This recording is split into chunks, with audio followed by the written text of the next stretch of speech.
Yes, maraming salamat. Mayroon palang isang line agency ng pamahalaan ang maaaring tumulong sa mga maliliit na negosyante sa bansa. Ito ay ang Small Business Corporation or tawag natin SB Corp na naka-umbrella sa Department of Trade and Industry na kung saan maaaring tumulong sa mga ito sa kanilang negosyo upang magkaroon ng puhunan or dagdag na puhunan para sa ikauunlad ng kanilang mga negosyo. Ayon kay Ms. Lourdes Baula, Senior Vice President for financing, lahat ng mga SME o ang mga maliliit na businesses o kahit na mga nagtitinda sa palengke, maliliit na negosyante ay maaaring maka-avail ng loan. Po. Ang SB Corp or Small Business Corporation, ito po ay isang government financing agency na nagpapautang sa mga micro, small, and medium enterprises or yung mga maliliit na negosyante.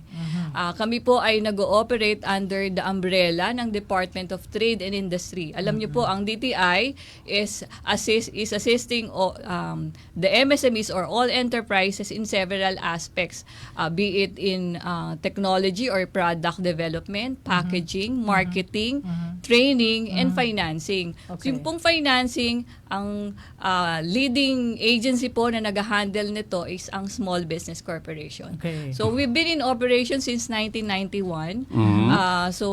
Unti-unti nakikilala na naman po kami dahil sa mga natutulong naming mga financing assistance to different to this sector, the MSMEs. Opo. Aniya, basta mayroong legitimate business, ang pamahalaan ay tutulong sa pamamagitan ng pagpapautang na mayroong maliit lamang na interes. So nabanggit ko po kanina yung financing assistance. Hindi po ito bigay, no? Hindi bigay, oo. Yung grant, yung mga ayuda. Yung pong financing assistance na sinasabi ko is a form of loan. Utang po ito na ibibigay or ipauutang namin do sa mga micro, small, and medium enterprises. Meaning, kayo po ay mga rehistradong negosyo.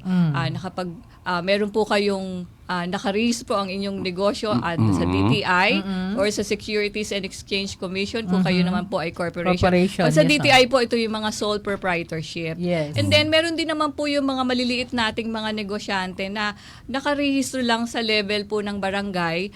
Pwede rin po yung ma-access ang loan nito ng gobyerno. Ayon sa gobyerno, ito ay ginawa para sa kanilang kapakanan dahil kapag maraming businesses ang magtagumpay, mag-succeed, mas uunlad ang ekonomiya ng bansa.